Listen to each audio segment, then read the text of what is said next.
हमारी संस्कृति, हमारे संस्कार सदा रहे हमारे साथ। भारत के महान ग्रंथों और काव्यों का संपूर्ण संकलन। सब्सक्राइब करें तिलक।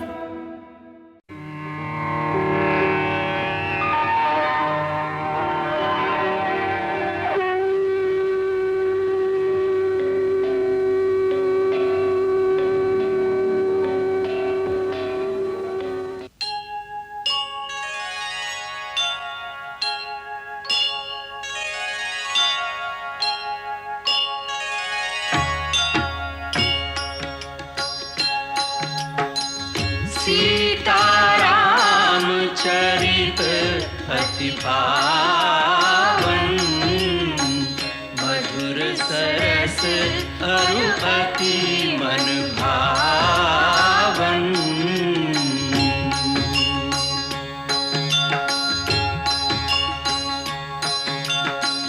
पुनि पुनि कितने हो सुने सुनाए, की प्यास बुझत न बुझाए।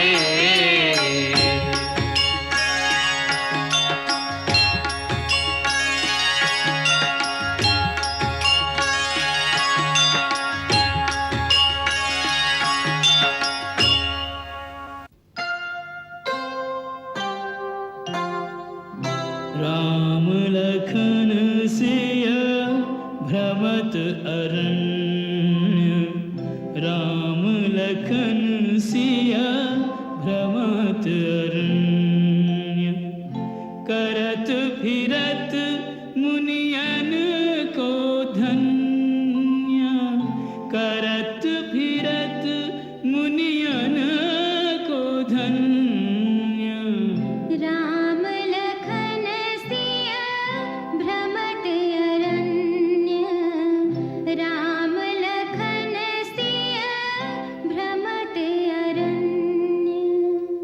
देखत बाढ़त भक्ति अनन्य, देखत बाढ़त भक्ति अनन्य। राम लखन सिया भ्रमत अरण्य, राम लखन सिया भ्रमत अरण्य।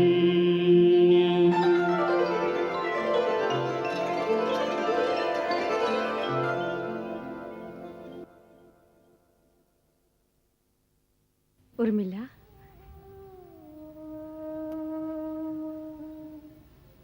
ये देवी मंदिर में क्या कर रही हो मेरी बहन?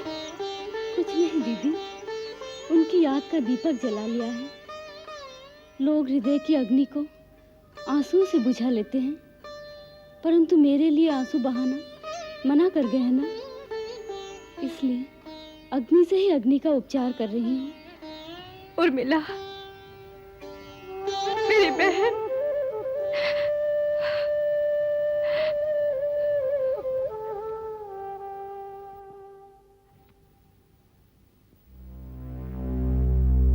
श्री राम, ये शमशान नहीं, कभी समत्र आश्रम था। ये बिखरी पड़ी मानवस्थियां और ये उजड़े हुए आश्रम जानते हैं किन निरीह निर्बल प्राणियों के हैं?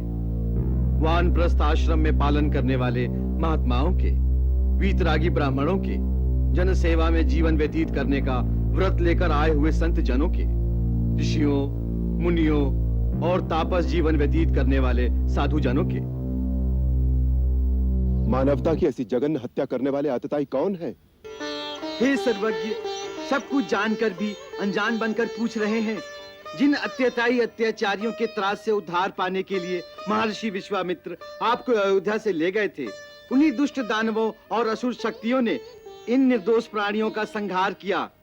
वो नरभक्षी उन्हें खाकर अस्थियां फेंक जाते हैं। हे रघुवर, इन क्रूर दानवों, राक्षसों, असुरों के अत्याचार से पीड़ित धरती की रक्षा करने के लिए ही आपका आगमन हुआ है। इस भूमंडल पर आपसे बढ़कर दूसरा कोई सहारा नहीं है। आप हमारी रक्षा कीजिए प्रभु। हे राम, राजा अपनी प्रजा के लिए पिता के समान होता है। प्रजा की रक्षा करना उसका प्रथम कर्तव्य है। इस दृष्टि से हमारी रक्षा करना ही आपका धर्म है। आप नगर में रहिए या वन में, परंतु है तो हमारे राजा ही, इसीलिए हम आपकी शरण में आए हैं।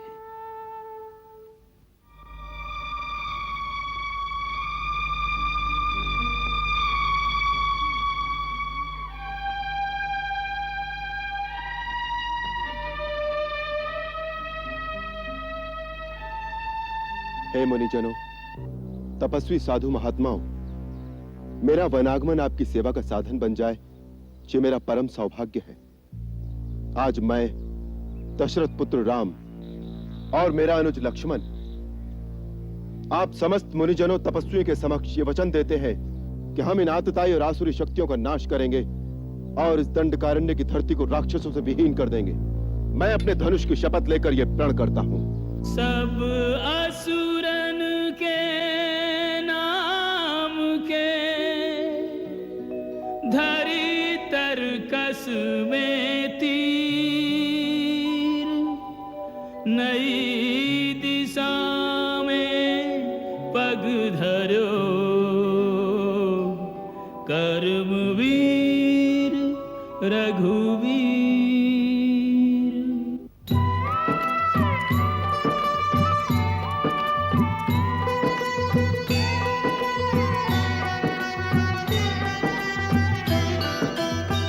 जिस कारण आए उस कारज श्री रघुवीर चले, महिनिष्कंटक करन हरन, महिनिष्कंटक करन हरन, मुनिजन की पीर चले। जिस कारण आए उस कारज श्री रघुवीर चले।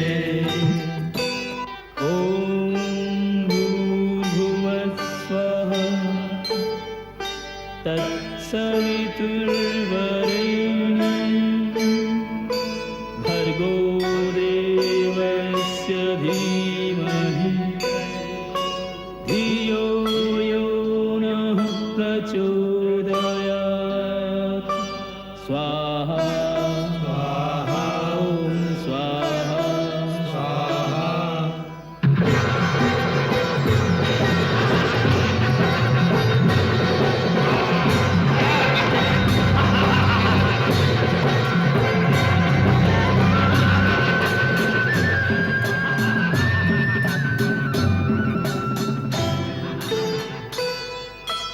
ॐ ऐं ह्रीं क्लीं चामुण्डाय विच्चे नमः।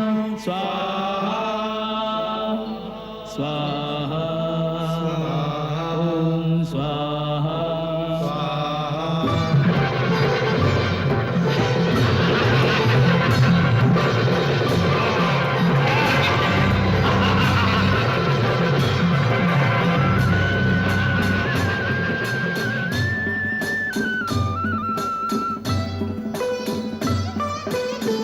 राम बाण असुरन के भूखे, राम बाण का लक्ष्य न चूके। धर्म के रथ पर कर्म के पथ पर बढ़ चले आगे, राम धनुर्धर बढ़ चले आगे।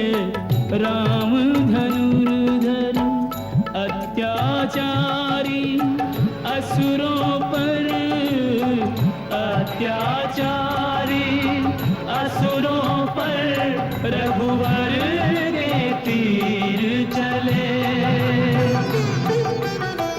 जिस कारण आए उस कारज श्री रघुवीर चले।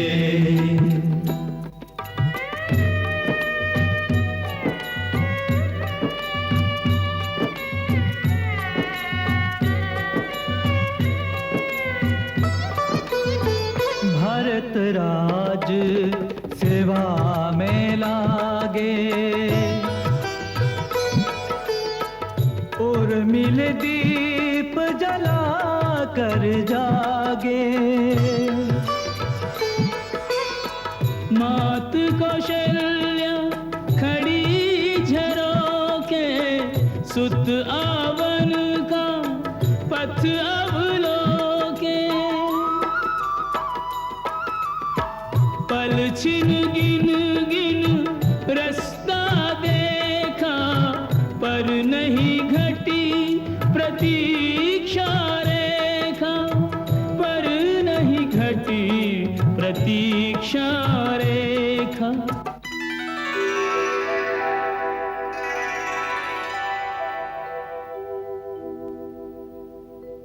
आवन का पथ देखत देखत बीत गए 10 साल।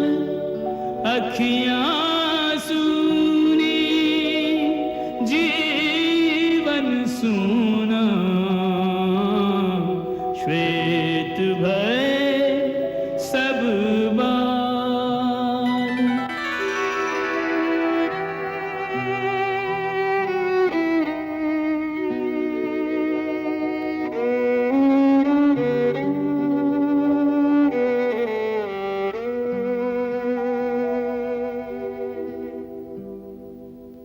उधर राम कर्तव्य के पथ पर बढ़ते जाएं निरंतर।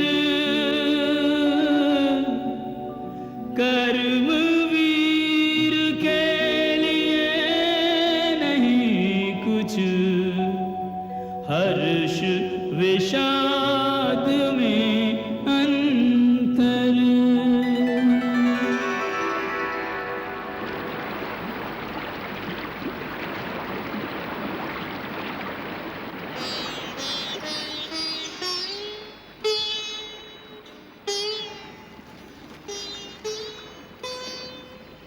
लो सीते,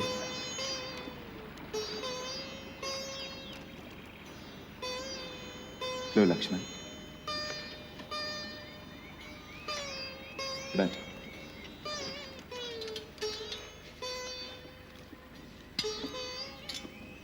खाओ सीते।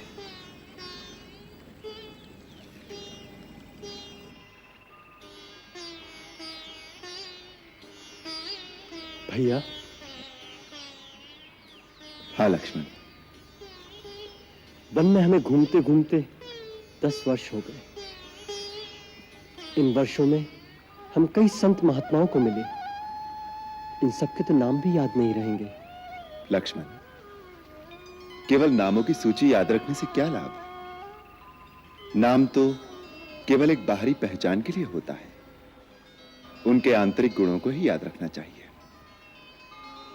ये सिद्ध पुरुष जो बाहरी जगत से दूर इन दुर्गम स्थानों पर बैठे साधना कर रहे हैं, ये जो नगरों और बस्तियों में अपनी शक्ति का प्रदर्शन नहीं करते, ये बड़े दुर्लभ लोग हैं। इनके तो दर्शन मात्र से ही लाभ होता है। केवल दर्शनों से क्या लाभ होता है? सीते, जैसे धूप में केवल बैठने मात्र से ही सूर्य की गर्मी हमारे शरीर में प्रवेश करती है, उसी प्रकार उनके निकट बैठने से उनके आत्मज्ञान, उनकी शक्तियों, उनकी भावनाओं का सूक्ष्म प्रकाश हमारे सूक्ष्म शरीर में प्रवेश करता है। वो बिना कुछ कहे ही बहुत कुछ दे देते हैं। तपोवन के जिस भाग में अब हम प्रवेश कर रहे हैं, वहां एक से एक महान ऋषि होंगे। यदि उनके सत्संग का पूर्ण लाभ उठाना हो तो अपने मन और बुद्धि की खिड़कियां और द्वार खोलकर उनके चरणों में बैठ जाना चाहिए। यदि उनके पास जाकर विनम्रता से एक भिक्षुक की भांति मन की झोली फैलाकर चुपचाप बैठ जाओगे तो अपनी साधना के द्वारा प्राप्त किए हुए ज्ञान के अनमोल रत्न वो तुम्हारी झोली में अनायास ही डालते रहेंगे। लक्ष्मण, जीवन में ऐसे अवसर बड़े भाग्य से मिलते हैं। अन्यथा इन महान विभूतियों के दर्शन बड़े दुर्लभ है। सबसे बड़ी शक्ति मन की है, परंतु मन एक चंचल घोड़े की भांति कभी स्थिर नहीं रहता। योग के द्वारा चित्रवृत्तियों का विरोध करके जो मन को काबू कर लेता है, उसका मन सर्वव्यापी आत्मा के अधीन होने से वो संसार की समस्त शक्तियों पर अधिकार पा लेता है। राम, अपने कर्म की अच्छाई और बुराई को हर घड़ी हर क्षण परखते रहना चाहिए। अपने कर्म को परखने के लिए मनुष्य के पास एक ही कसौटी है। वो ये सोचे कि यदि मैं इसी समय मर जाऊं तो मेरा यह कर्म किस गिनती में आएगा। इसलिए यदि कोई भूल हो जाए तो उसे तत्काल सुधार लेना चाहिए। ये कभी ना सोचे कि आज की भूल को कल सुधार लूंगा। कभी-कभी काल कल का समय नहीं देता। धर्म के मार्ग पर चलने के लिए ज्ञान का प्रकाश आवश्यक है। यदि ज्ञान का प्रकाश न हो तो अंधकार पूर्ण मार्ग पर धर्म एक अंधे की भांति भटक सकता है। जहां जीवन है वहीं मृत्यु है, जहां मंगल है वहीं अमंगल भी साथ खड़ा है। केवल सुख पकड़ने जाओगे तो उसी की छाया में दुख को भी खड़ा पाओगे। अतः जो सुख और दुख दोनों से विरक्त होकर आत्मा में लीन होता है, वही शाश्वत आनंद को पाता है। उसी को मुक्ति कहते हैं। जैसे वर्षा का जल सब पेड़ पौधों पर एक समान गिरता है, परंतु किसी के लाल फूल निकलते हैं और किसी के पीले पत्ते, इसी प्रकार एक ही विद्या का भिन्न-भिन्न प्राणियों पर उनके संस्कार और भाव के अनुसार भिन्न-भिन्न प्रभाव पड़ता है। पत्थर पर लिखे अक्षर कभी नहीं मिटते, परंतु पानी पर लिखा क्षण भर भी नहीं रहता। मन में क्रोध और शत्रुता को उतनी देर रखना चाहिए जितनी देर पानी पर लिखा रह सकता है। श्री राम, धन के अतिरिक्त भी तुम कुछ दे सकते हो। एक मीठा शब्द, एक प्यार भरी मुस्कान, उसका मोल तो धन से भी अधिक है। हर एक प्राणी भगवान का अवतार है, परंतु वह अपनी ही माया के जाल में फंसकर अपने आप को नहीं पहचानता। इस माया जाल से प्राणी कैसे मुक्त हो सकता है मुनिराज? स्वयं को पहचान कर, अपने भगवत स्वरूप को जानकर स्वयं ही अपने आप को फंसाता है और स्वयं ही मुक्ति का साधन पूछता फिरता है। यही तो मायापति की माया है।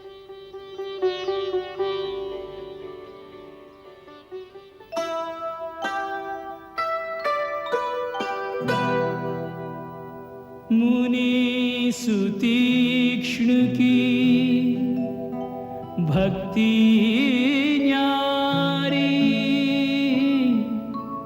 सन्मुख नाथ पलक ना उघारी। मायापति की देख के माया, विकल नैन खोले मुनिराया। अद्भुत यह संजोग स्वयं, प्यासे तक नीर चले। अद्भुत यह संजोग स्वयं, प्यासे तक नीर चले।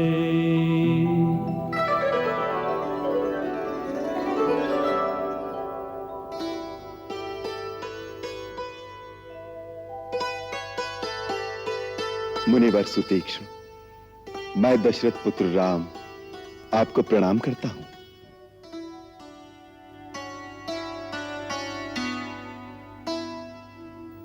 भगवान, आप स्वयं चलकर अपने भक्त के पास आ गए।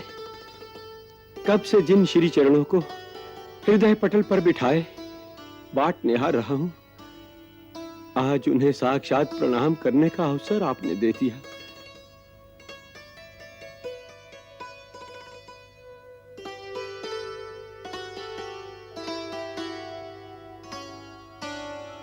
महात्मन, मैं तो मनुष्य मात्र हूं, मेरी भगवान कहकर वंदना न करें।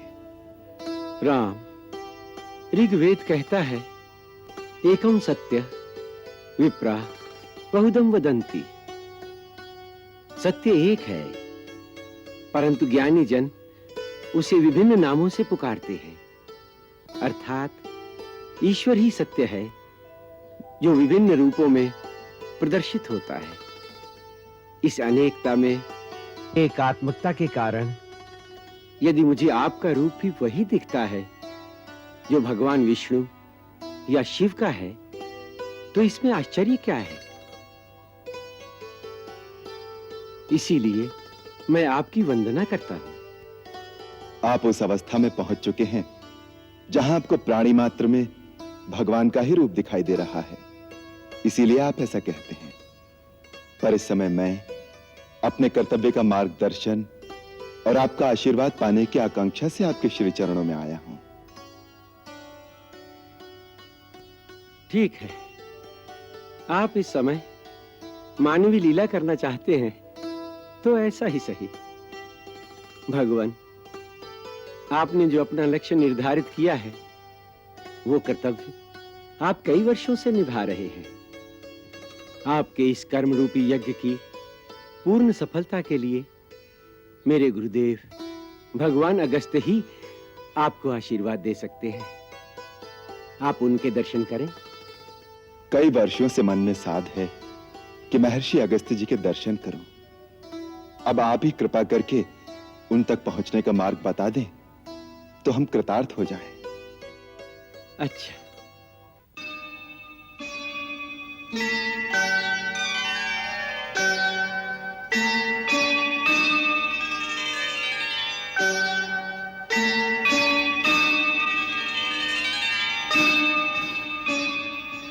अवश्य। गुरुदेव ने मुझे आपको ले आने की आज्ञा दी है। चलिए, आपकी कृपा से मुझे भी गुरु चरणों के दर्शन फिर से प्राप्त हो जाएंगे। चलें?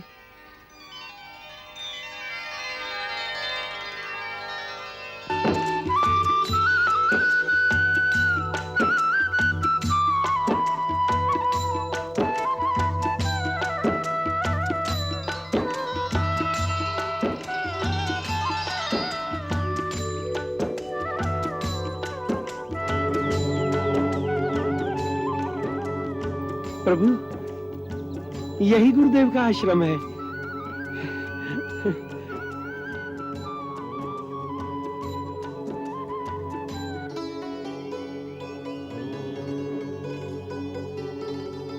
भैया, वो देखिए, ये कैसा प्रकाश है? हाँ, ये आभा कैसी? सीते, ये महर्षि अगस्त्य का आध्यात्मिक तेजपुंज है। हर प्राणी की आध्यात्मिक उन्नति और शक्ति के अनुसार ही उसके शरीर के चारों ओर एक तेजपुंज, एक प्रकाश का क्षेत्र रहता है।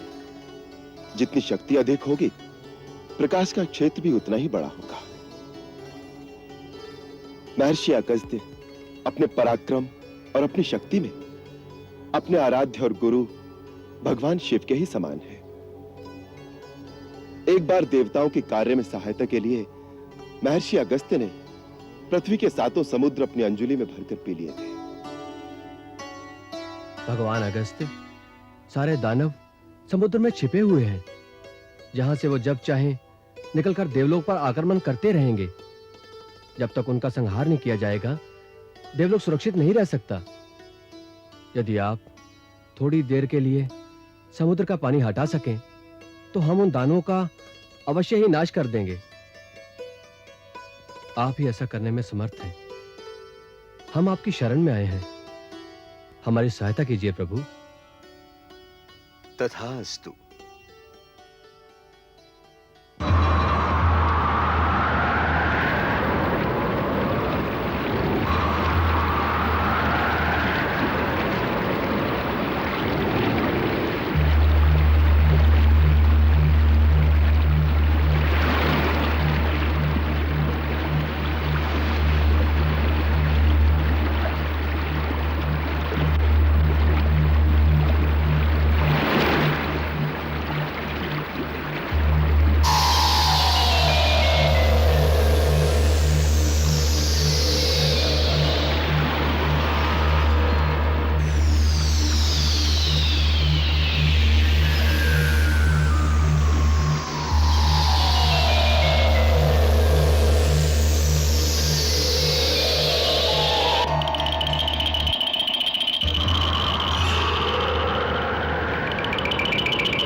एक बार पर्वत श्रेष्ठ विंध्याचल जब अपने अहम में सूर्य का मार्ग रोकने के लिए बढ़ा,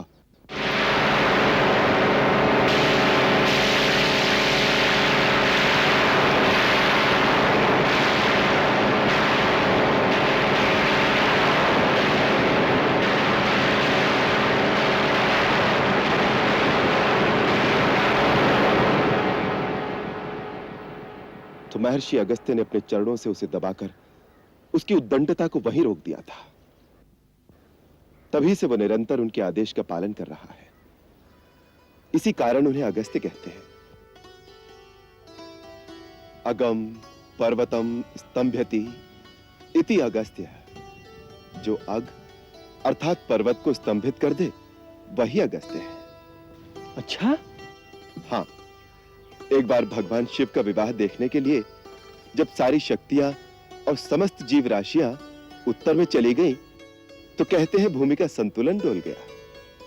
तब भगवान शिव के कहने से महर्षि अगस्त्य विंध्याचल पार करके दक्षिण में आए, तो अकेले उनकी शक्तियों के प्रभाव से भूमि का संतुलन फिर से ठीक हो गया।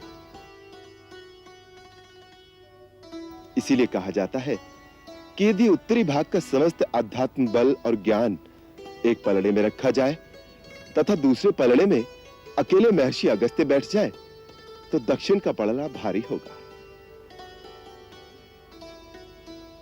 स्वयं भगवान शिव ने महामुनि अगस्त्य को परम सुंदर तमिल भाषा की शिक्षा दी।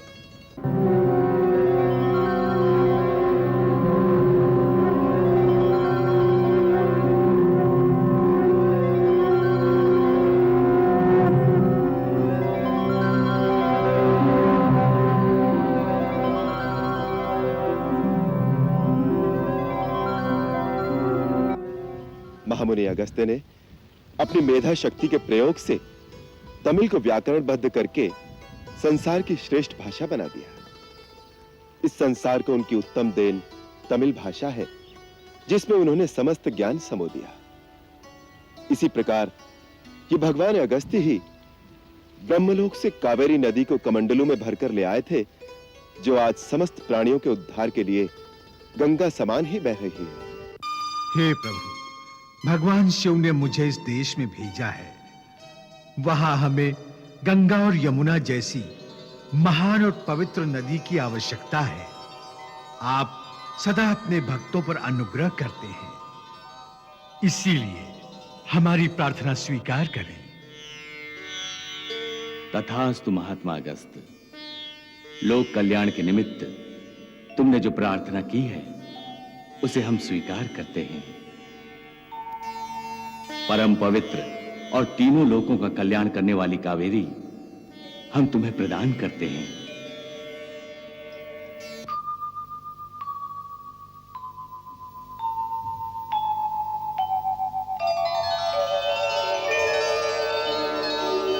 प्रणाम पितामह, क्या आज्ञा है? कावेरी पुत्री, हम तुम्हें महर्षि अगस्त्य को प्रदान करते हैं।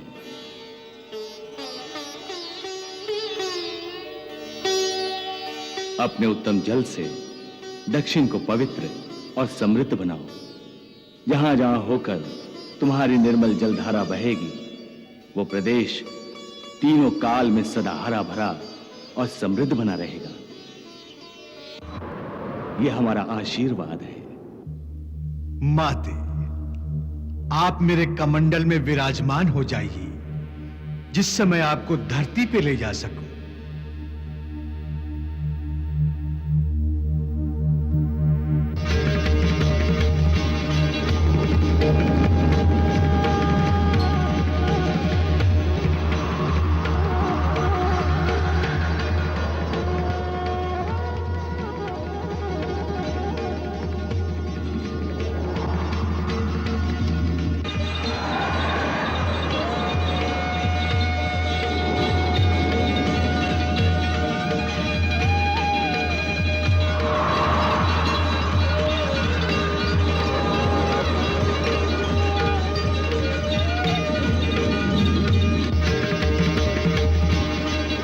माता, यहाँ के समस्त प्राणी, जलचर, नभचर, भूचर, समस्त जीव सर्वदा आपकी पूजा करेंगे और किसी भी भेदभाव के बिना उन सबको आपका आशीर्वाद प्राप्त हो।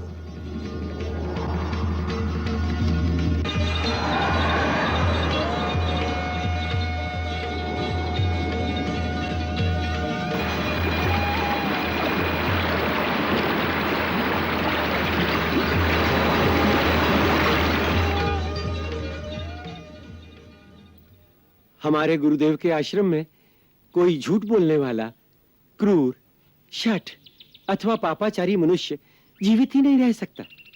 उनके पास धर्म की आराधना करने के लिए कई देवता, यक्ष, नाग और पक्षी रहते हैं और महर्षि से आध्यात्मिक मार्गदर्शन पाते हैं। भैया, ऐसी महान आत्मा के दर्शन तो कई जन्मों के पुण्य से ही मिलते होंगे। अवश्य, तुमने सत्य कहा लक्ष्मण। सुतीक्ष्ण जी, गुरुवर के श्री चरणों में निवेदन करने की कृपा करें कि हम तीनों उनके दर्शनों की आज्ञा चाहते हैं। अवश्य।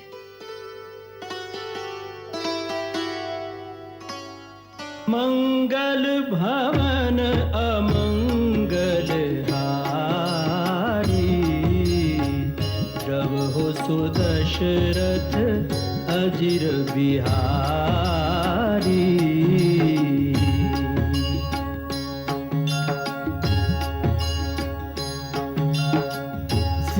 सीताराम चरित अति पावन, मधुर सरस अरु अति मन भावन।